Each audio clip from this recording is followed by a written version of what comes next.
The Emperor's Brutal Honesty, Marcus Aurelius's Crisis Manual Act 1.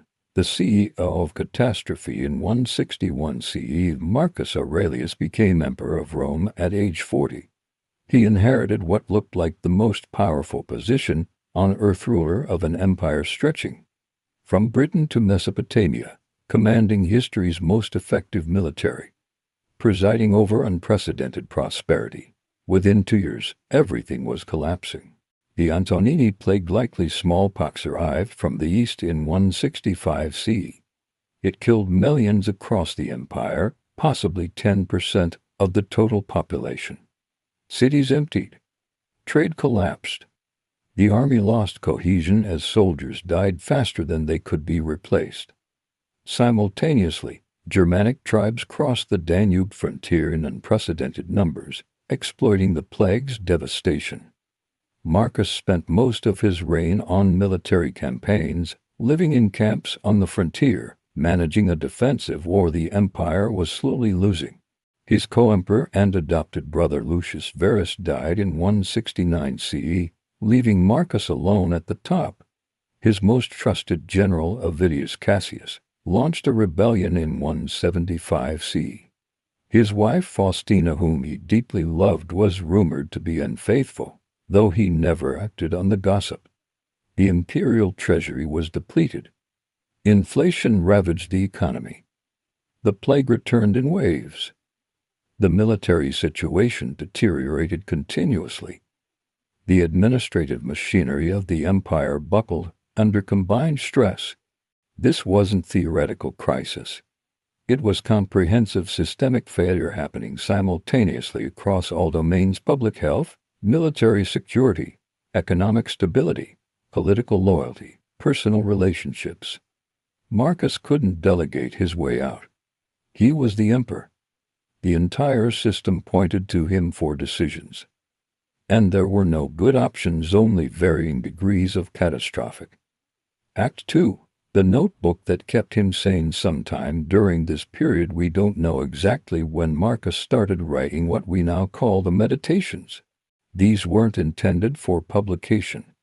They're private notes, written in Greek, not Latin, the official language, often repetitive, sometimes contradictory, clearly composed for himself rather than an audience.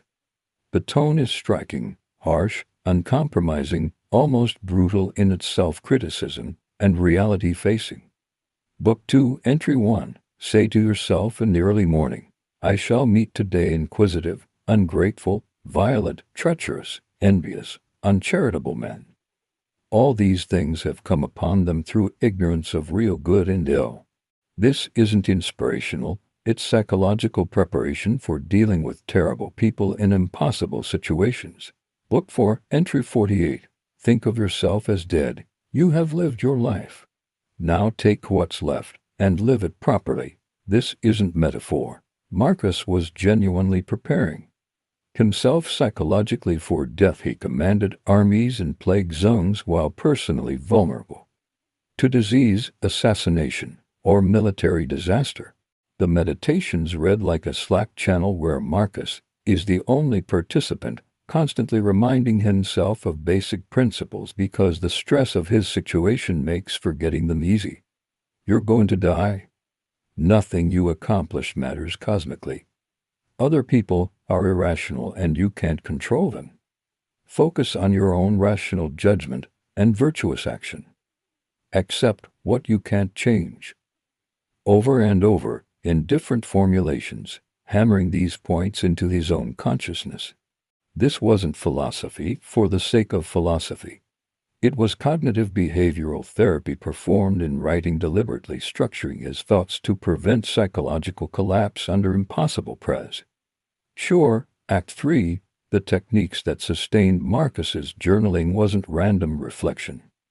Deployed specific psychological techniques, repeatedly, to maintain functionality during crisis, objective representation, stripping away social meaning, to see things as pure physical reality.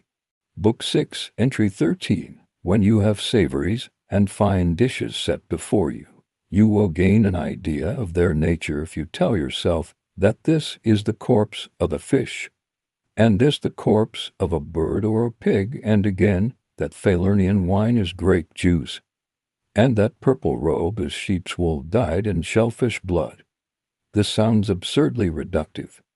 That's the point. Marcus is deliberately deglamorizing his imperial life to prevent being seduced by luxury or status. The emperor's feast is dead animals and fermented grapes. The imperial purple is sheep hair and snail secretions. The magnificent palace is organized stone and wood.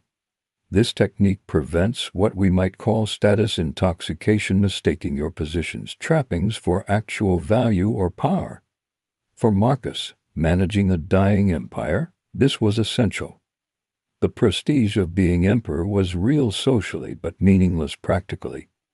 It didn't stop the plague. It didn't defeat Germanic tribes. It didn't prevent generals from rebelling.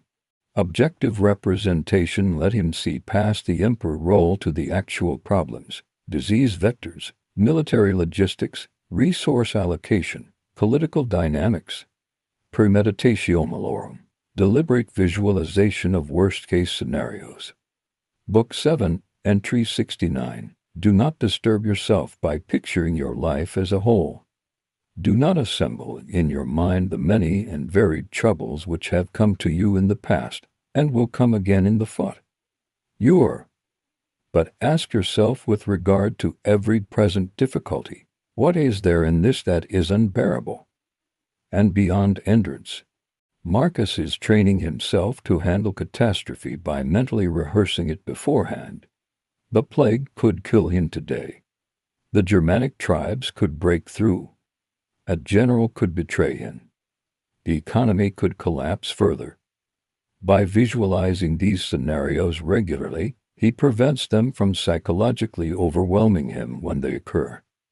They're expected, rehearsed, integrated into his mental model. This is opposite of positive thinking. It's negative visualization as resilience training, expecting the worst so you're prepared when it arrives. The view from above, cosmic perspective to reduce emotional intensity. Book 7, Entry 48. Look down from above on the countless gatherings and countless ceremonies, and every sort of voyage in storm and calm, and the disputes between those being born, living together, and dying. Marcus is deliberately zooming out, seeing his empire from cosmic distance where individual crises shrink to insignificance. This isn't escapism. It's perspective management. When you're drowning in immediate crisis, stepping back to cosmic view prevents local disasters from seeming apocalyptic.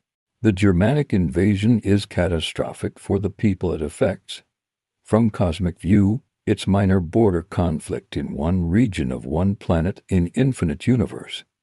Both perspectives are true. The cosmic one lets Marcus maintain emotional equilibrium while handling the local catastrophe. Act 4. The inner citadel under siege. Epictetus, the Stoic philosopher Marcus studied, taught the concept of the inner citadel, the fortress of rational judgment that external events can't penetrate. For Marcus, this wasn't abstract philosophy. It was survival mechanism.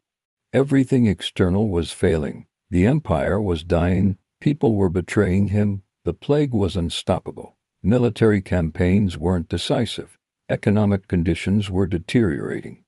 He couldn't fix these. They were outside his control, part of what the Stoics called externals. What he could control was his own rational judgment, his responses, his maintenance of virtue regardless of circumstances. Book 5, Entry 9. Enough of this wretched life, and murmuring and apish tricks. Why are you disturbed? What is there new in this? What unsettles you? Is it the form of the thing? Look at it. Or the matter? Look at it. There is nothing else besides these. This reads like someone talking themselves off a ledge. Marcus is applying Stoic analysis. Break the situation into components. Identify what you control. Accept what you don't to prevent emotional breakdown. The inner citadel is the one domain where he has complete authority. External to it, plague, war, betrayal, systemic collapse, all uncontrollable. Internal to it, his rational analysis, his ethical choices, his acceptance of what he can't change, all controllable. By retreating to this citadel repeatedly, through journaling, Marcus maintained psychological stability while managing comprehensive external disaster. This explains the repetitive nature of the meditations. He's not developing new philosophy, he's rehearsing the same principles repeatedly because maintaining them under extreme stress requires constant reinforcement. Act 5.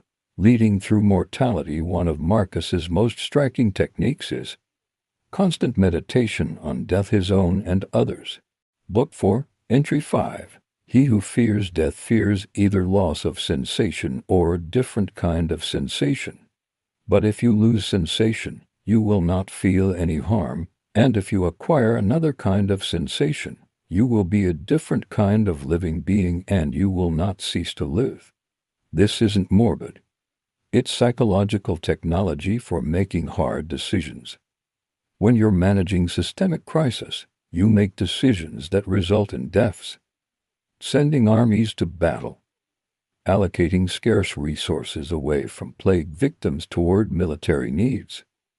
Choosing which cities to defend and which to abandon. These decisions are impossible if you can't psychologically handle being responsible for deaths. Marcus's constant meditation on mortality, including his own created emotional distance, that let him make necessary brutal choices. Book 2, Entry 17. Of human life, the time is a point, and the substance is in a flux, and the perception dull, and the composition of the whole body subject to putrefaction, and the soul a whirl, and fortune hard to divine, and fame a thing devoid of judgment. This is psychological anesthetic. If life is brief, uncertain, and cosmically meaningless, then individual deaths, while tragic, don't prevent you from making strategic decisions that cause them. This sounds cold. It was necessary. The alternative psychological paralysis from guilt would have led to worse outcomes, as the empire collapsed unmanaged. Modern crisis management often fails here. Leaders unable to emotionally handle being responsible for negative consequences make no decisions, and worse disasters follow from paralysis. Marcus's meditation on mortality was a tool for maintaining decision-making capacity during comprehensive crisis.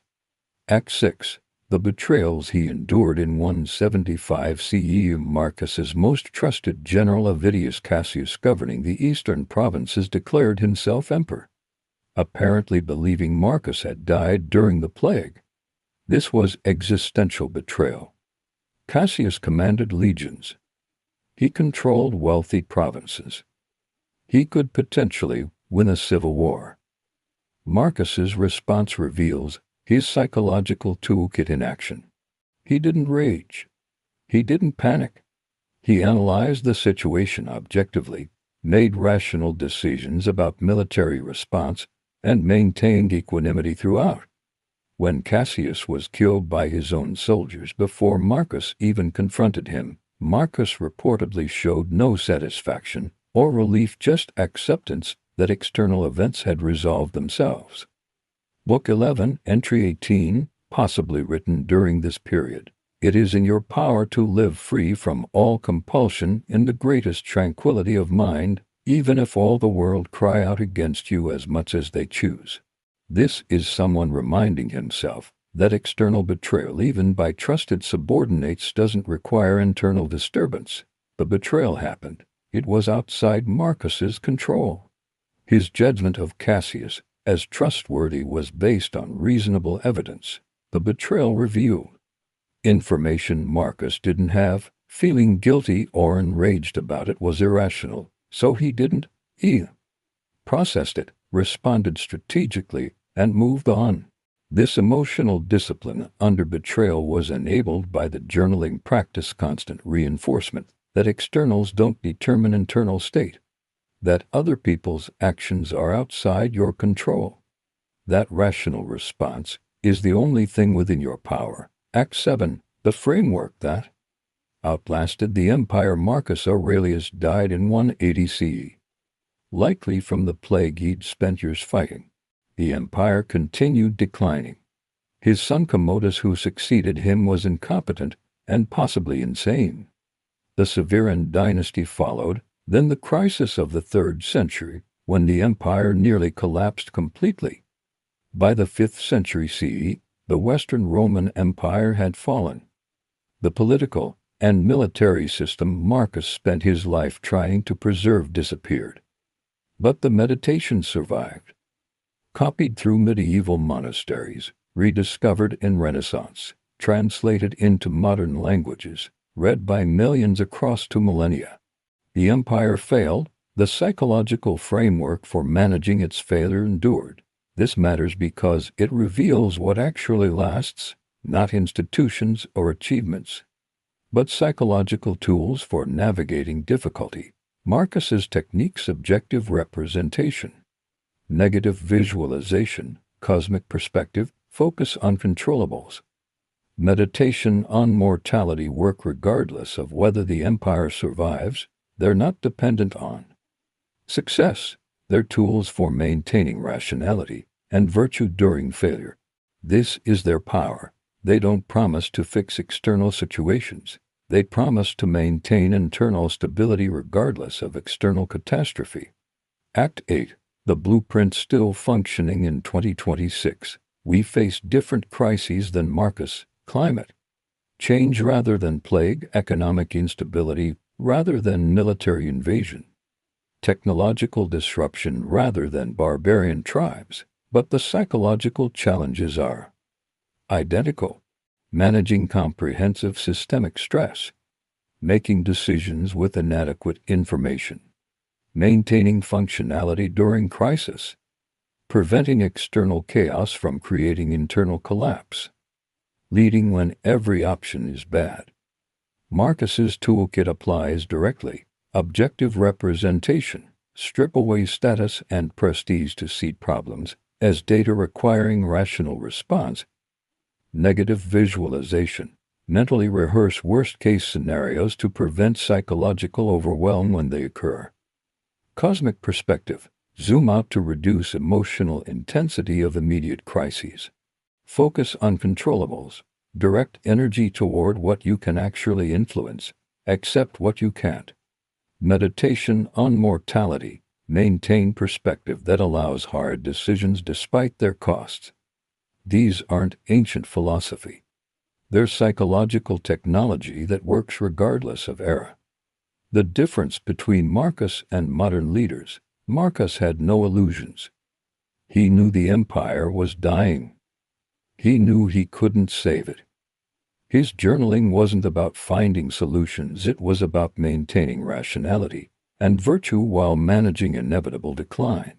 Modern crisis management often fails by denying this reality, pretending solutions exist when they don't, promising outcomes that aren't achievable, avoiding hard truths about systemic limits. Marcus's brutal honesty with himself in private was foundation for effective crisis management in public, the meditation that endures. Marcus Aurelius failed to save the Roman Empire. The system collapsed despite his best efforts. But the psychological framework he developed for managing that failure, captured in desperate private journals written while plague raged and barbarians invaded, proved more durable than the empire itself. 2,000 years later, we're reading his techniques for maintaining sanity during comprehensive systemic collapse. Because those techniques work. Not to prevent collapse — some collapses are inevitable, but to remain rational, virtuous, and functional while navigating disaster. The empire was outside his control. His response to its collapse was within his control. He chose brutal self-honesty over comfortable delusion, rational analysis over emotional reaction, virtue over expediency, acceptance of limits over false promises. These choices didn't save Rome. They saved Marcus. Maintained his psychological integrity and rational judgment while the world burned. That framework survives because every generation faces its own version of what Marcus faced: comprehensive crisis, impossible decisions, systemic failures outside individual control. His answer: control what you can, accept what you can't, maintain virtue regardless. The marble statues are myth, but weary executive managing catastrophe through brutal self-interrogation is reality.